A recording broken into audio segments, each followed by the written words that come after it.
ఇరాన్పై America అధ్యక్షుడు Donald Trump మరోసారి సంచలన వ్యాఖ్యలు చేశారు. ఇరాన్ సైనిక శక్తిని తాము పూర్తిగా నిర్వీర్యం చేశామని ప్రకటించారు. తాజాగా అందిన సమాచారం ప్రకారం ఇరాన్ తన రక్షణ వ్యవస్థలను కోల్పోయిందని పేర్కొన్నారు.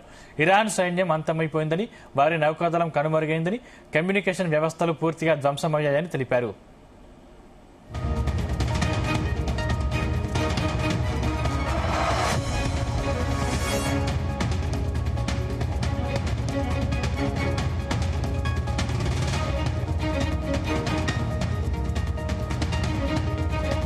ఇరాన్ నాయకులు ఒకరి తర్వాత ఒకరు తుడిచిపెట్టుకుపోతున్నారని అన్నారు.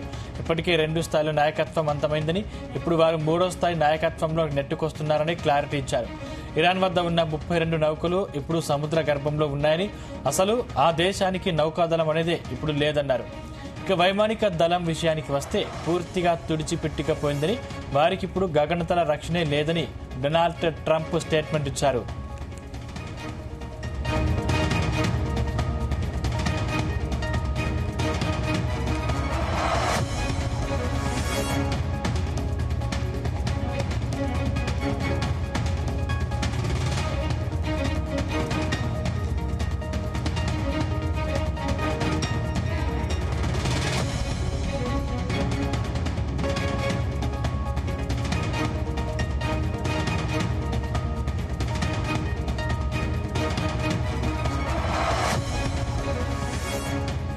ఇరాన్పై అమెరికా అధ్యక్షుడు డొనాల్డ్ ట్రంప్ మరోసారి సంచలన వ్యాఖ్యలు చేశారు.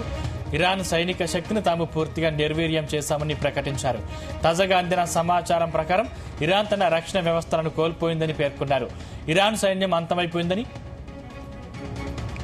వారి నౌకాదళం కనుమరుగైందని, కమ్యూనికేషన్ వ్యవస్థలు పూర్తిగా ధ్వంసమయ్యాయని తెలిపారు.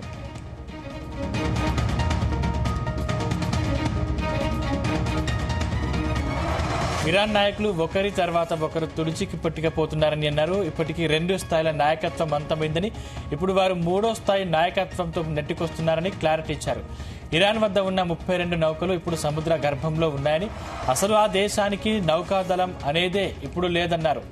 ఇక వైమానిక దళం విషయానికి వస్తే పూర్తిగా తుడిచిపెట్టుకుపోయిందని, వారికి ఇప్పుడు గగనతల రక్షణే లేదని డొనాల్డ్ ట్రంప్ స్టేట్మెంట్ ఇచ్చారు. ఇదే అంశానికి సంబంధించిన మరిన్ని పూర్తి డీటెయిల్స్ మా చీఫ్ న్యూస్ కోఆర్డినేటర్ రాధాకృష్ణ అందిస్తారు. Radhakrishna. Good morning Sandeep.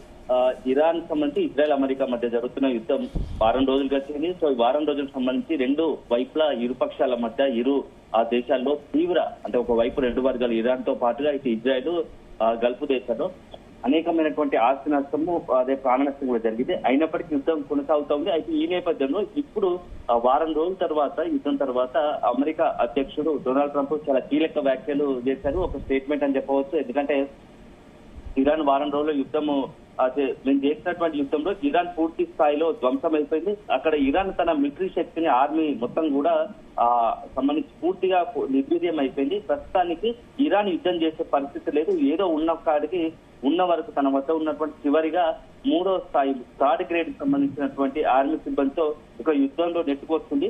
So పూర్తి స్థాయిలో ఇరాన్ ను మనం నిర్వీర్యం చేశామన్నట్టుగా కూడా మాట్లాడుతున్నాడు డొనాల్డ్ ట్రంప్. సో ఇటీవల చేసిన దాడుల్లో ముఖ్యంగా ఇరాన్ సంబంధించినటువంటి బాలిస్టిక్ క్షిపణి కేంద్రం కావచ్చు, ఇతరత్ర మొత్తం రాడార్ సంబంధించి గగనతల రాడార్ వ్యవస్థను దెబ్బతీశాము.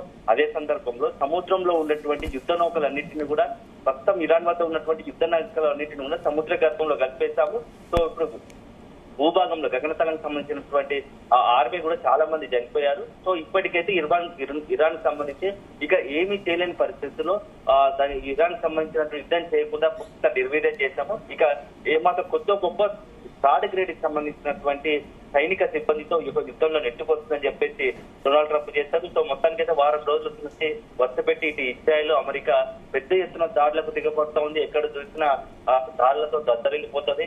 790 పైగా వివిధ ప్రాంతాలు ఇరాన్ సంబంధించి అత్యంత కీలక ప్రాంతాలను టార్గెట్ గా చేసుకొని ఇజ్రాయెల్, అమెరికా బలగాలు పెద్ద ఎత్తున దాడులకు పాల్పడుతున్న సంగతి తెలుసుకునే. సో మొదటి రోజుల్లోనే ఇరాన్ కి సంబంధించి సుప్రీంగా ఉన్నటువంటి అయతుల్లా ఖమేనీని అంతమొందించారు. అయతుల్లా ఖమేనీతో పాటు అతనికి సంబంధించినటువంటి రక్షణ శాఖ మంత్రి అలీ జర్దార్ జాబేద్ తో పాటుగా అక్కడ ఉన్నటువంటి ఎవరైతే ఇప్పుడు IRGS ఏదైతుందో ఇరాన్ కి సంబంధించినటువంటి ఇరాన్ రెవల్యూషనరీ గార్డ్ కి సంబంధించిన చీఫ్ గా ఉన్నటువంటి పాక్ పౌర్ కూడా పాస్పోర్ట్ తో పాటు మరొక 48 మంది మృతి చెందిన సంగతి తెలిసింది. సో ఆ తర్వాత కూడా వరుస పెట్టి చాలా మంది కీలక నేతలు మేము యుద్ధంలో అంతమంది ఇచ్చాము, ఇక్కడ పోరాడడానికి ఏమీ లేదు అని చెప్పేసి డొనాల్డ్ ట్రంప్ చేసిన వ్యాఖ్యలను ఇప్పుడు సంచలనంగా మారుతుంది. నిజంగానే ఇజ్రాయెల్ అమెరికా దాడులు ఇరాన్ పూర్తి స్థాయిలో దెబ్బతిందా, పూర్తిగా మొత్తంగా కూడా చేతులు చేసిన పరిస్థితి వచ్చిందా అని చెప్పేసి కూడా కొంత అనుమానాలు సందేహాలు కలుగుతున్నాయి. అయితే మరోవైపు మాత్రం ఇరాన్ మాత్రం ఏ మాత్రం వెనక్కి తగ్గకుండా ఇప్పటికి కూడా వరుస పెట్టి ఆ డ్రోన్లతోని బాలిస్టిక్ క్షిపణులతోని ఇజ్రాయెల్ అదేవిధంగా గల్ఫ్ కంట్రీస్ టార్గెట్ గా యుఎస్ బలగాల టార్గెట్ గా దాడులకు తెగబడుతూ ఉంది. సో ఒకవైపు అమెరికాకు సంబంధించినటువంటి అమెరికా చేస్తున్నటువంటి ప్రకటనలు రోజుకో రకంగా ఉండడం కూడా కొంత సందేహాలకు అనుమానాలు కలుగుతా ఉంది. ఒకవైపు ఏమో నిన్న అదే రక్షణ శాఖ మంత్రిగా ఉన్నటువంటి అమిత్ చేసిన వ్యాఖ్యలు కూడా కొంత మరో రకంగా ఉన్నాయి. సో మమ్మల్ని ఇరాన్ తక్కువ అంచనా వేస్తుంది, మా దగ్గర పెద్ద ఎత్తున మేము ఇంకా యుద్ధాన్ని మొదలు పెట్టలేదు, సో ఇంకా చాలా మేము దర్చుకుంటే ఇరాన్ అసలు ఉండలేదు, సో మేము కేవలం ఒక 1% మాత్రమే యుద్ధంలో దిగామన్నట్టుగా మాట్లాడు. సో మేము ఇరాన్ కు భయపడి పక్కకు అంటే వెనక్కి వెళ్తున్నాము సముద్ర భాగంలో నుంచి అని చెప్పేసి ఇరాన్ ప్రకటన చేస్తోంది. నమ్మలేదు. ఇరాన్ ను ఎంతవరకైనా ఎదుర్కొనే కెపాసిటీ ఇరాన్ ను అంతమందించడానికి వదిలిపెట్టేది లేదు, యుద్ధం ఆగేది లేదని చెప్పేసి పీటర్ ఎక్స్ చెప్తే, మరోవైపు ఏమో దానికి భిన్నంగా అమెరికా అధ్యక్షుడు డొనాల్డ్ ట్రంప్ మాత్రం మొత్తం పూర్తి స్థాయిలో ఇరాన్ విధ్వంసం చేశాం, నిర్వీర్యం చేశాం, ఇరాన్ పోరాడడానికి ఏం లేదు, ఇరాన్ చేతులు చేస్తుందని చెప్పేసి ఇటు డొనాల్డ్ ట్రంప్ చెప్తున్న పరిస్థితి కనపడుతుంది. సో ఒకవైపు మాత్రం ఇవన్నీ చూస్తూ ఉంటే అసలు యుద్ధంకు సంబంధించి నిజంగానే ఇరాన్ కనుక పూర్తి స్థాయిలో ఈ యొక్క అన్ని నిర్వీర్యం అయిపోతే అంటే యుద్ధం చేయడానికి పరిస్థితిలో ఉంటే ఖచ్చితంగా చర్చలకు లేకుంటే ఇంకా ఇతర దేశాల సహకారంతో ఆ చర్చలకు ముందుకు వస్తుంది కదా అని ఒక అనుమానాలు సందేహాలు కూడా ఉన్నాయి. సో నిన్ననే మనం చూసాము అక్కడ ఉన్నటువంటి ఇరాన్ కు సంబంధించిన ప్రెసిడెంట్ గా ఉన్నటువంటి మసాద్ పెజెన్స్కీ కూడా చాలా కీలకమైనటువంటి స్టేట్మెంట్ ఇచ్చారు. మేము ఎట్టి పరిస్థితుల్లో యుద్ధానికి తగ్గేది లేదు, అయినా యుద్ధం మొదలు పెట్టింది ఇజ్రాయెల్ అమెరికా కాబట్టి మీరు చర్చలు జరపాలంటే ఫస్ట్ వాళ్ళతో మాట్లాడండి, వాళ్ళని కన్విన్స్ చేయండి యుద్ధం ఆపమని చెప్పేసి అని డైరెక్ట్ గానే అక్కడ మసూద్ పెజెష్కియన్ ఎవరైతే ఇరాన్ ప్రెసిడెంట్ గా ఉన్నారో అతను చెప్పిన ప్రకటన. అంతేకాదు మేము ఆ యొక్క ఇజ్రాయెల్ అమెరికా తీసుకున్నటువంటి ఒంటెత్తు పోకడల దౌర్జన్యము ఆధిపత్య ధోరణితో మా దగ్గర మా సుప్రీం లీడర్ ఖమేనీని కోల్పోయాము, మా సైన్యాన్ని కోల్పోతున్నాము, సో మా దగ్గర ఉన్నటువంటి పౌరులను కోల్పోతున్నాము. దీని అంతటి కారణం ఇజ్రాయెల్ అమెరికా కదా, వాళ్ళ యొక్క దురుద్దేశంతోనే మమ్మల్ని టార్గెట్ గా చేసుకొని ఇలాంటి దాడులకు పాల్పడితే మీరు మాట్లాడాలంటే ఫస్ట్ ఇజ్రాయెల్ అమెరికాతో మాట్లాడండి అని చెప్పేసి కూడా ఇప్పుడు చెప్పిన పరిస్థితి కనపడుతుంది. సో ఇవన్నీ చూస్తా ఉంటే భిన్నంగా ఎవరికి అనుకూలంగా వాళ్ళు ప్రకటన చేస్తున్న పరిస్థితి కనబడుతోంది. మరోవైపు నిన్న మొన్నటి వరకు అమెరికా అధ్యక్షుడు డొనాల్డ్ ట్రంప్ నెక్స్ట్ సుప్రీం ఎవరైనా వాళ్ళు లేపేస్తామని ఒక ప్రకటనలో, మరోవైపు నెతన్యాహు అయితే ఇజ్రాయెల్ సంబంధించి ఇజ్రాయెల్ నుంచి వస్తున్నాయి, ఎట్టి పరిస్థితుల్లో ఇజ్రాయెల్ వెనక్కి తగ్గేది లేదు, ఇరాన్ ధ్వంసం చేసేదాకా వదిలిపెట్టేది లేదని చెప్తున్న పరిస్థితి. ఇవన్నీ చూస్తా ఉంటే మొత్తంగా కూడా తీవ్ర పరిస్థితులు ఉద్రిక్తంగా మారుతున్నాయి. దాని ఇంపాక్ట్ ఇప్పటికే ప్రపంచంలో చాలా దేశాల మీద పడుతుంది. ఒకవైపు ముడి చమురు కావచ్చు, మరోవైపు గ్యాస్ నిల్వలు ఆయా దేశాల్లో తగ్గిపోయి అక్కడ అనవసరం కొత్తగా అంటే కొంత దేశాలనేమో ముందస్తుగానే ఒకవైపు నిల్వలు ఉన్నా, చమురు ఉత్పత్తి నిల్వలు ఉన్నా, గ్యాస్ తగినంత ఉన్నప్పటికీ కొంత మధ్యలో ఉన్నవారు అంతా కూడా అధికంగా ధరలు పెంచి కృత్రిమంగా కూడా ధరలు పెంచి ఒక లేని గందరగోళాన్ని సృష్టిస్తున్న పరిస్థితి కనపడుతుంది. దాని బెస్ట్ ప్రత్యక్ష ఉదాహరణ ప్రస్తుతానికి భారత్ లో నెలకొన్న పరిస్థితులు అని చెప్పవచ్చు. గత నిన్నటి నుంచి జరుగుతున్న పరిణామాల నేపథ్యంలో ఇక్కడ ఉన్నటువంటి మొదటగా గ్యాస్ సిలిండర్ రేట్లు పెరిగాయి. ఈ పెరిగిన దేని కారణం యథావిధి సాధారణ పరిస్థితుల్లో ఎప్పటిలాగే ప్రభుత్వం నిర్ణయం తీసుకుందా, లేకుంటే నిజంగానే ఆ గ్యాస్ కొరత వల్ల ఇతర ప్రత్యామ్నాయ మార్గాల నుంచి మనము గ్యాస్ ను దిగుమతి చేసుకోవాలి కాబట్టి సో దానివల్ల ఈ యొక్క ఆ రేట్లను పెంచిందా అనేది ఒక సందేహం ఉంటే ఎల్పిజికి సంబంధించి, మరోవైపు చమురు ఉత్పత్తులకు సంబంధించి కూడా అదే పరిస్థితి. సో ఇప్పుడు గ్యాస్ అయితే రేపో ఎల్లుండో ఇక చమురు పెట్రోల్ డీజిల్ ధరలు కూడా పెరుగుతాయా అనే ఒక అనుమానాలు సందేహాలు ఇటు చాలా మంది ప్రజల్లో ఉన్నాయి. సో అల్టిమేట్ గా నష్టపోతుంది.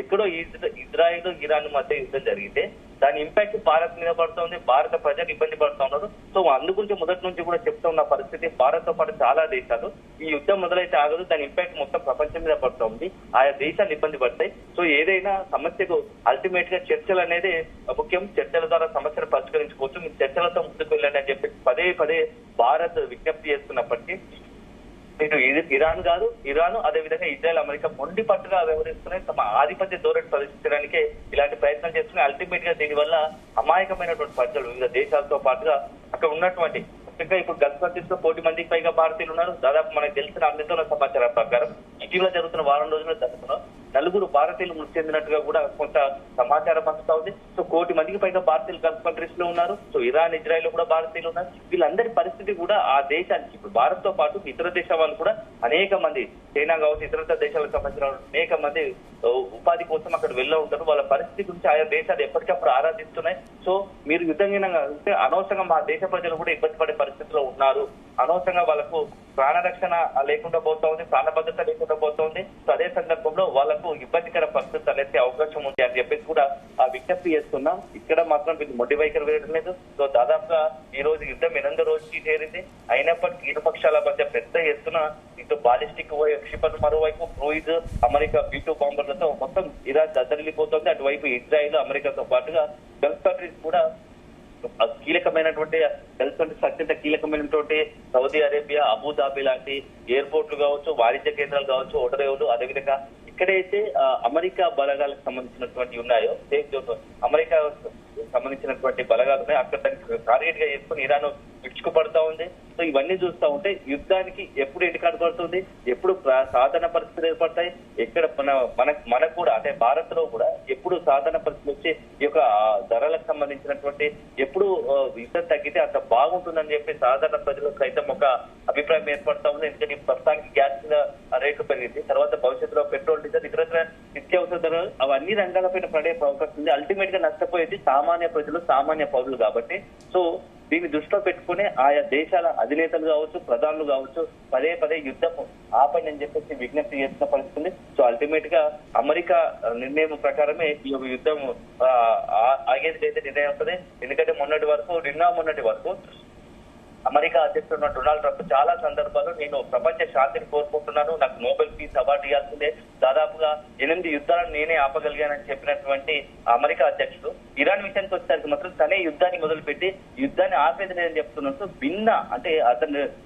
డబుల్ స్టాండర్డ్ ఎట్లా ఉందంటే ఒకవైపు యుద్ధానికి శాంతి బహుమతి పాకిస్తాన్ భారత్ యుద్ధాన్ని అని చెప్పి తన సొంతగా డబ్బా కొట్టుకోవడం, చాలా సందర్భంలో చాలా యుద్ధాలు నేనే ఆపానని చెప్పి చెప్తున్నటువంటి ఏదంటే రష్యా, ఉక్రెయిన్ తో పాటుగా అట్లాంటి అమెరికా అధ్యక్షుడు ఇరాన్ విషయంలో మాత్రం ఎట్టి పరిస్థితుల్లో యుద్ధాన్ని ఆపేది లేదు అంటున్నంటే ఖచ్చితంగా అమెరికా నేను అగ్రరాజ్యం నేను చెప్పింది చేస్తాను, నేను అనుకుందే జరగాలనే ఒక ఆధిపత్య ధోరణి ప్రదర్శిస్తున్నట్టు తనకి స్పష్టంగా కనిపిస్తుందని చెప్పేసి ఒక అభిప్రాయం చాలా దేశాల్లో ఏర్పడుతుంది. సో అల్టిమేట్ గా రాబోయే రోజుల్లో యుద్ధానికి సంబంధించి ఎటువైపు మల్లుతుంది, దీని ఇంపాక్ట్ ప్రస్తుతానికి భారత్ తో పాటు ఇతర దేశాలు పడుతుంది ఇప్పుడిప్పుడే. సో దాని భవిష్యత్తులో ఇంకా ఎలాంటి పరిణామాలు ఉంటాయి, ఎందుకంటే నిన్న అమెరికా అధ్యక్షుడు డొనాల్డ్ ట్రంప్ చేసిన వ్యాఖ్యలు ఏంటంటే యుద్ధంలోకి తెలివిగా రష్యాను కూడా లాగే ప్రయత్నం చేస్తున్నారు. ఎందుకంటే ఇరాన్ కు తెరవేసే రష్యా ఉంది, రష్యా ఇచ్చే నిఘా సమాచారం ప్రకారం ఇరాన్ అమెరికా బలగాలను టార్గెట్ గా చేసుకుని, అమెరికా యుద్ధ నౌకలను టార్గెట్ గా చేసుకుని ఆ దాడులకు పాల్పడుతుంది. దీని వెనుక ఖచ్చితంగా రష్యా ఉందనే ఒక సంచలన వ్యాఖ్యలు చేసింది. సో దీనికి ఖచ్చితంగా రష్యా నుంచి కూడా దీనికి కౌంటర్ వస్తుంది.